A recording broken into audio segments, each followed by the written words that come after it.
Roku steht aktuell bei einem Kurs-Buch-Verhältnis von 9 und könnte damit aktuell recht günstig bewertet sein.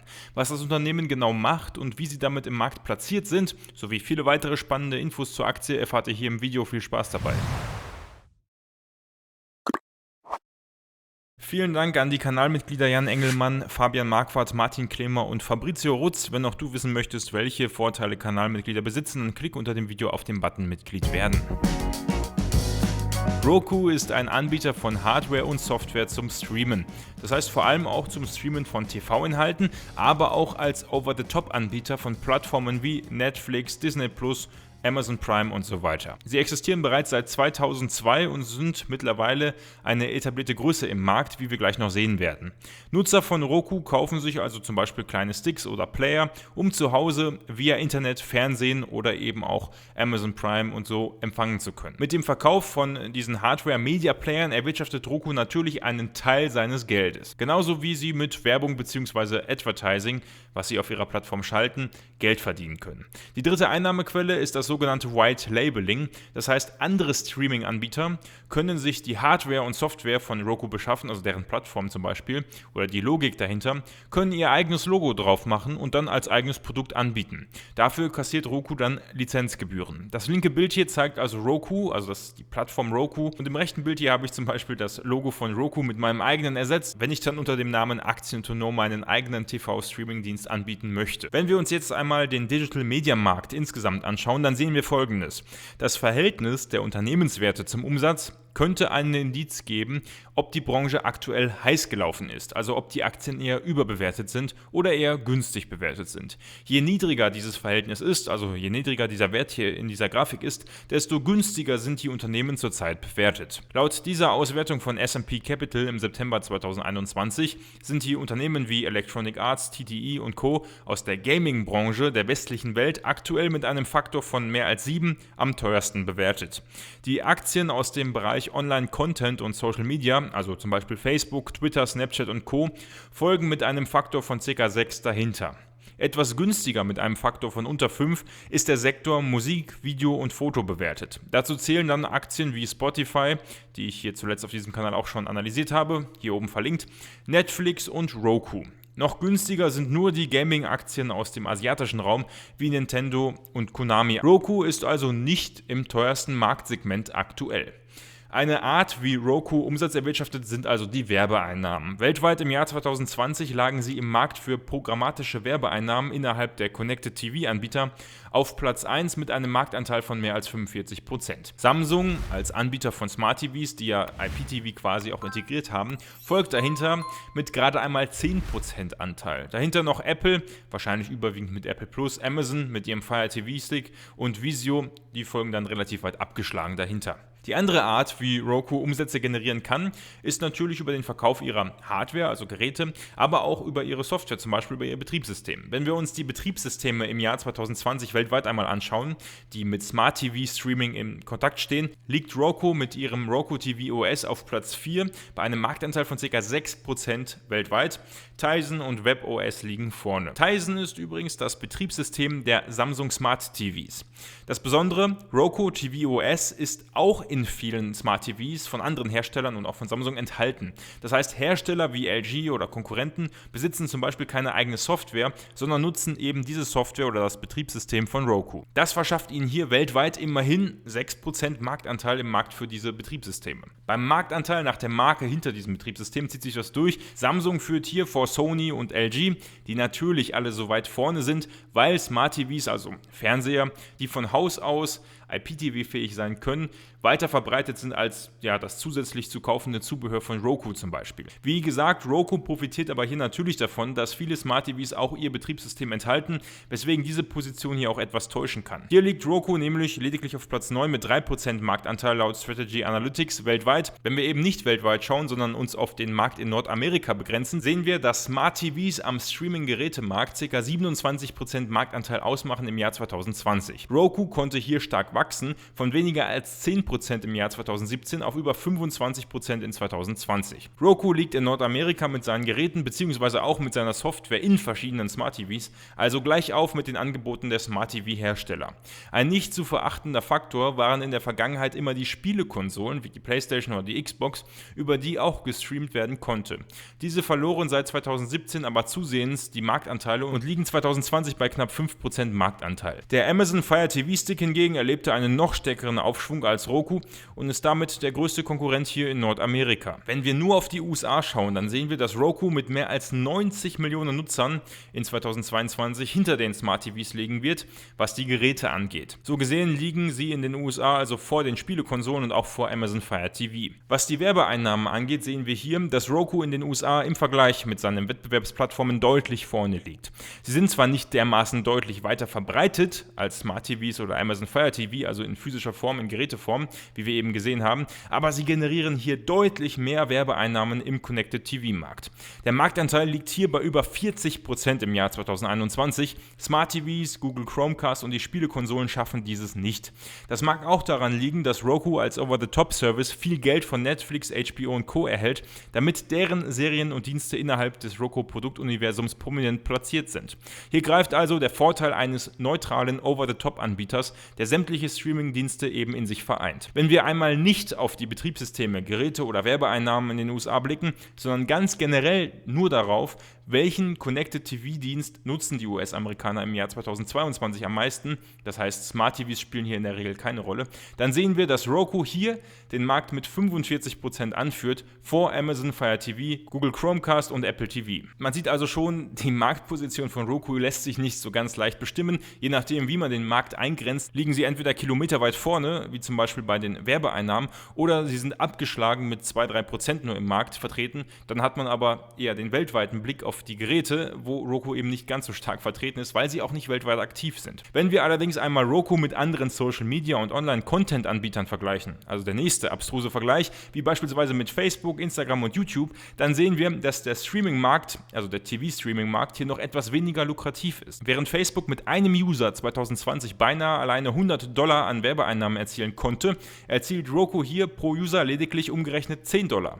Und das, obwohl sie in diesem Werbemarkt so weit vorne liegen im TV-Streaming. Das liegt aber auch daran, dass es beispielsweise kostenfreie Dienste bei Roku gibt, wie zum Beispiel den Roku Channel. Vielleicht schafft Roku es hier in Zukunft noch zuzulegen. 2016 lag der Umsatz pro Nutzer bei weniger als $1. Insofern geht der Trend hier also schon aktuell in die richtige Richtung. Eine andere gute Sache ist, dass Roku über sämtliche Generationen in den USA weit verbreitet ist. Sowohl in der Generation Z sowie auch in der Generation X und in den Babyboomer-Generationen. Selbst in der alten Silent Generation nutzen mehr als 10% der Befragten in einer YouGov-Umfrage den Roku Channel, der wiederum ein Free Live-TV-Streaming-Service ist, mit mehr als 200 Kanälen und mehr als 80.000 kostenfreien Filmen und TV-Shows, die dort regelmäßig laufen. Diese Art und Weise ist natürlich ein attraktives Mittel, um neue Kunden für die kostenpflichtigen Produkte von Roku zu gewinnen. Die beliebtesten werbetreibenden Video-on-Demand-Services, ausgenommen YouTube, warum auch immer, in Nordamerika in 2021 waren laut dieser Statistik Facebook Watch und eben der angesprochene Roku Channel. Jeweils 18 und 17% der Befragten in einer TiVo-Umfrage wählten diese beiden Alternativen. Die Plätze 3 bis 5 zeigen allerdings auch, dass die Konkurrenz hier in dieser Umfrage relativ breit ist und es auch viele unbekanntere Anbieter gibt. Das Beratungshaus 4House führte 2020 eine etwas andere Umfrage durch. Hier fragten sie, auf welche Art und Weise die Befragten ihren Fernseher mit dem Internet verbinden würden. Mehr als 50% erreichen dies mit ihrem Smart TV. Ein Teil macht es über die Spielekonsole, viele aber auch mit ihrem Roku-Player oder mit einem Amazon Fire TV-Angebot. Mehr als 15% schließen allerdings immer noch ihren Computer oder Laptop an den Fernseher an. Das ist auch eine kostengünstige Möglichkeit. Gerade für diese potenzielle Kundschaft könnte Roku mit seinen Geräten eine etwas platzsparende Alternative darstellen. In der Marktposition vergebe ich 4 von 5 Sterne. Was die Werbeeinnahmen angeht, sind sie klar die führende Macht im Connected TV-Markt. Allerdings, die Situation ist aufgrund der diversen kostenfreien Angebote und der schwer zu erfassenden Marktposition aufgrund des White Labeling zum Beispiel auch, sowie das innerhalb von Smart TVs verbauten Roku OS undurchsichtig. Daher der Punktabzug. In absoluten Zahlen weltweit ist der Anteil ebenfalls nicht so stark. Werbung ist hier also eine Top-Einnahmequelle, etwas ausgeglichener sieht es im Hinblick auf die physischen Geräte aus. Hier sind natürlich viele Smart TV-Angebote der Hersteller Samsung, LG und Co. potenzielle Konkurrenz. Auf der anderen Seite liegt deren Expertise natürlich weniger dann in Software, Lizenzvermarktung und einem breiten Film- und Serienangebot, sondern wirklich eher nur auf der Hardware. Eine richtige Konkurrenzsituation entsteht bei Roku eher zu Amazon und Amazon Fire TV. Dennoch sind sie vor allem in Nordamerika, aber auch weltweit in keiner schlechten Position. Mit ihrem attraktiven Angebot wie dem Roku Channel zum Beispiel erweitern sie ihre Kundschaft auch laufend. Wobei natürlich auch Corona im Jahr 2020 sicherlich etwas geholfen hat, wie wir im nächsten Kapitel noch sehen werden. Folge auf Instagram dem Kanal Check Aktien, um keine News von den Börsen dieser Welt zu verpassen. Der Kanal versorgt dich mit kleinen Aktienanalysen und sorgt mit guten Memes zwischendurch immer wieder für gute Laune. Im Umsatz konnte Roku zuletzt ein gutes Wachstum hinlegen. Von 0,5 Milliarden Dollar im Jahr 2017 stieg der Umsatz in 2021 in jedem Fall über die 2 Milliarden Dollar Marke. Allein in den ersten 3 bisher veröffentlichten Quartalen 2021 lag der Umsatz bei beinahe 2 Milliarden Dollar. Mit dem ausstehenden 4. Quartal sollte die Marke von 2 Milliarden sicher geknackt werden. Der Umsatz im Hardware-Markt mit ihrem Streaming-Playern war von 2015 bis 2018 eher konstant bis mäßig wachsend. 2019 und vor allem 2020 konnten sie hier allerdings stark zulegen. Knapp 500 Millionen Dollar, also etwas mehr als ein Viertel ihres Gesamtumsatzes, erwirtschafteten sie 2020 genau hier. Der Umsatz mit Werbung macht nun einen Großteil des Rests aus. 2020 lag der Umsatz auch hier bei ca. 500 Millionen Dollar, alleine nur in den USA. Da sie in vielen Ländern wie zum Beispiel auch Mexiko oder Kanada noch aktiv sind, ist das natürlich nicht alles an Werbeeinnahmen. Was aber interessant ist, laut eMarketer soll sich der Umsatz mit Werbung alleine im Jahr 2021 mehr als verdoppelt haben und auch im Jahr 2022 soll das Wachstum noch weitergehen auf alleine 1,5 Milliarden Dollar in den USA 2022 mit Werbung. Das Gute dabei, die Bruttomarge, also der Prozentsatz, der aussagt, wie viel Geld vom Umsatz nach Abzug der Herstellungskosten übrig bleibt, ist seit 2015 von unter 30% stetig gewachsen. In den ersten 3 Quartalen 2021 konnte bereits eine Bruttomarge von umgerechnet mehr als 50% erzielt werden.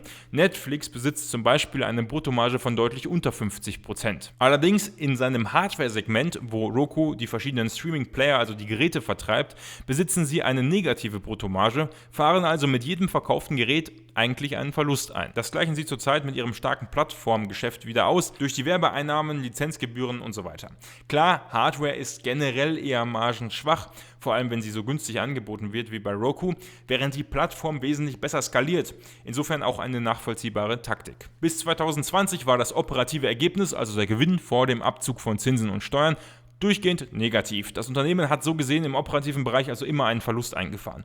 2021 könnte hier allerdings die Kehrtwende sein. Mit mehr als 200 Millionen Dollar im Plus in den ersten 3 Quartalen könnte es mit einem halbwegs guten 4. Quartal hier das erste Mal einen gar nicht so schlechten Gewinn geben. In den ersten 3 Quartalen lag die EBIT-Marge demnach bei über 10%, was jetzt nicht besonders berauschend ist. Für ein wachsendes Unternehmen in einem relativ wachsenden Markt, das sehen wir später noch, aber erstmal besser als ein Verlust und eine negative EBIT-Marge. Die Fremdkapitalquote lag 2016 enorm hoch bei über 90%. Zuletzt lag sie bei unter 45% und geht damit in eine gesündere Richtung. Das ist ebenfalls positiv zu bewerten. Im Kurs-Buch-Verhältnis, das steht für das Verhältnis des Aktienkurses der Aktie zu dem Buchwert des Unternehmens, sehen wir, dass die Aktie so gesehen zuletzt eher etwas günstiger geworden ist. Zuletzt lag der Wert bei knapp über 9. 2020 lag das KBV noch bei 31. Im Juli 2021 lag die Aktie aber auch bei deutlich über 400 Euro im Kurswert. Danach fiel sie um mehr als die Hälfte auf zuletzt 158 Euro. Das ist natürlich ein enormer Rückgang und Investoren, die mitten im Hype eingestiegen sind, stehen jetzt mit einem dicken Minus da. Das Kurs-Gewinn-Verhältnis liegt hier aktuell bei über 100. Vor allem natürlich auch deshalb, weil die Gewinnzone gerade erst kürzlich erreicht worden ist. Zeigt aber auch, wie hoch die Erwartungen wirklich der Anleger an diese Aktie sind, beziehungsweise sogar waren. Für die Kennzahlen vergebe ich möglicherweise überraschend gute 4 von 5 Sterne. Bei vielen Wachstumstiteln bemängele ich es, die Unternehmen sind nicht profitabel. Das mag für Roku tatsächlich auch gelten, allerdings sind sie in diesem Jahr auf einem sehr guten Weg, beziehungsweise sehr nah dran. Gleichzeitig steigt ihre Bruttomarge ganz gut an, die Umsätze wachsen stark und dank des hohen Kursverlustes in den letzten Monaten, wenn man das so sagen kann, ist das KBV auch wieder halbwegs in guten Gefilden. Was sind jetzt also eigentlich die Risiken und warum ist Roku überhaupt zuletzt so stark abgestraft worden im Aktienkurs? Damit wären wir bei den Risiken Damit wären wir bei den Risiken von Roku. Das erste Risiko liegt auch im Vertrauen der Anleger. Die Aktie hat mehr als 50% ihres Wertes vom All-Time-High verloren. Das muss natürlich in Zukunft nichts heißen. Dennoch wurde die Aktie vor allem 2020 nach Corona-Beginn sehr hoch gepusht. Viele haben darauf spekuliert, dass die Menschen durch die Lockdowns massenweise TV-Streaming nutzen müssen und werden. Und da war Roku als Over-the-Top-Streaming-Anbieter natürlich eine attraktive Wahl, weil sie für den Anwender eben eine einfache Lösung bieten, um gleichzeitig sämtliche Dienste von Netflix, Amazon, HBO und Co. nutzen zu können. Allerdings ist die Aktie so stark gewachsen und damit auch die Erwartung an das Wachstum, dass die Aktie trotz eines guten Wachstums diese Erwartungen nicht erfüllen konnte. So ging es dann krachend wieder zurück, obwohl das Wachstum eigentlich noch intakt ist. Das Risiko, dass die Aktie hier einen nachhaltigen Schaden, vor allem auch im Image, erlitten hat, schätze ich mit einer Schadenshöhe von 6 und einer Eintrittswahrscheinlichkeit von 60% sogar eher hoch ein. Das zweite Risiko liegt in der enormen Konkurrenz. Während Amazon mit Fire TV damit zu kämpfen hat, dass sie eben nicht derartig viele Kooperationen eingehen können wie Roku als unabhängiger Anbieter, gibt es viele weitere OTT-Anbieter, die als neue aufstrebende Unternehmen auf den Markt drängen. Andere streben zum Beispiel an, wie Vizio zum Beispiel, führende Betriebssysteme bei den Smart TVs zu werden. Damit würden sie Roku hier den Rang ablaufen, beziehungsweise so würde Roku auch einen wesentlichen Vorteil verlieren können. Roku besitzt so gesehen keinen richtigen Burggraben und andere Unternehmen könnten mit guter Entwicklung in Sachen Hardware und auch mit einem besseren Betriebssystem aufholen oder Roku sogar obsolet werden lassen oder überholen. Die Schadenshöhe würde ich hier mit 9 als relativ groß einschätzen, während ich die Eintrittswahrscheinlichkeit sogar bei 50% sehe. Das dritte Risiko sehe ich konkret im Zusammenhang mit der Hardware bzw. im Hardware-Segment. Zum einen sind die Margen ihrer Geräte schwach. Es lohnt sich also für Roku eigentlich nicht, Hardware zu verkaufen, zumindest nicht direkt. Die Hardware, die sie vertreiben, ist vor allem eben für die Verbreitung und die Bekanntheit ihrer sonstigen Services sehr sinnvoll. Auf der anderen Seite wollen alle Anwender oder Nutzer in der Regel ja eigentlich nicht unbedingt noch Zusatzgeräte an ihrem TV anbringen müssen. Integriertes IPTV ist da deutlich angenehmer für den Kunden. Die Frage ist also, wie lange sich das Hardware-Segment oder das Gerätesegment von Roku halten kann. Umso wichtiger ist also die Verbreitung des Betriebssystems eben in neuen Smart TVs. Das Risiko, dass das Hardware- bzw. Gerätesegment hier Schaden nimmt und sich dies auf die Aktie negativ auswirkt, sehe ich mit einer Schadenshöhe von 4 und einer Eintrittswahrscheinlichkeit von immerhin aber 70% insgesamt als nicht so hoch an. Insgesamt vergebe ich in der Kategorie Risiken 2,5 von 5 Sterne. Das größte Risiko liegt meiner Meinung nach hier im fehlenden Burggraben bzw. in der enormen Konkurrenz im Markt. Auch wenn ihre Ausgangslage im Markt gut ist, ist das kein Selbstläufer. Die Prognose für den Smart-Streaming-Gerätemarkt weltweit sieht zwar gut aus. Gleichzeitig erkennen wir aber auch, dass das Wachstum von 2015 bis 2020 am stärksten war und nun bereits bis 2026 am Abflachen ist. Dennoch von 2021 bis 2026 soll der Hardware-Markt hier von 2,2 Milliarden Dollar auf über 3,1 Milliarden Dollar wachsen. Das entspricht ungefähr einem Wachstum von 7% pro Jahr. Die stärksten Regionen weltweit sind zum einen die USA, gefolgt von China und Japan. Auch wenn viele der Smart TVs aus China kommen, weil sie dort von den TV-Herstellern produziert werden, die wiederum häufig auch Roku als Betriebssystem besitzen, ist Roku mit seiner Plattform in China nicht nutzbar. Genauso wenig wie in Japan und genauso wenig wie in Indien. In UK, also in Großbritannien hingegen, kann Roku genutzt werden. Somit sind die USA und UK die einzigen Top-5-Nationen hier, wo Roku mit einem breiten Leistungsspektrum verfügbar ist, was das weltweite Marktpotenzial etwas einschränkt. Außerdem ist Roku beispielsweise in Frankreich, Kanada, Argentinien, Chile, Kolumbien und weiteren amerikanischen Ländern nutzbar. Seit September 2021 gibt es Roku übrigens auch in Deutschland, wer es noch nicht mitbekommen hat.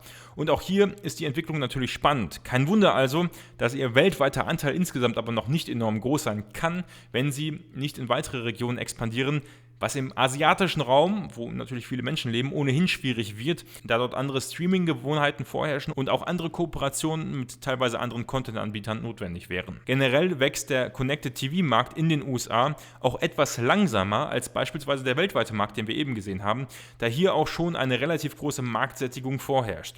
Wir sehen hier von 2021 an nur noch ein sehr geringes Wachstum mit weniger als 1% pro Jahr bis 2024, weil eben die meisten Haushalte bereits IPTV oder zumindest Connected TV-Angebote nutzen. Das weltweite Wachstum liegt im IPTV-Markt nicht unbedingt in Wachstumszahlen in den USA, sondern eher in Europa, aber noch viel mehr in Zukunft in China.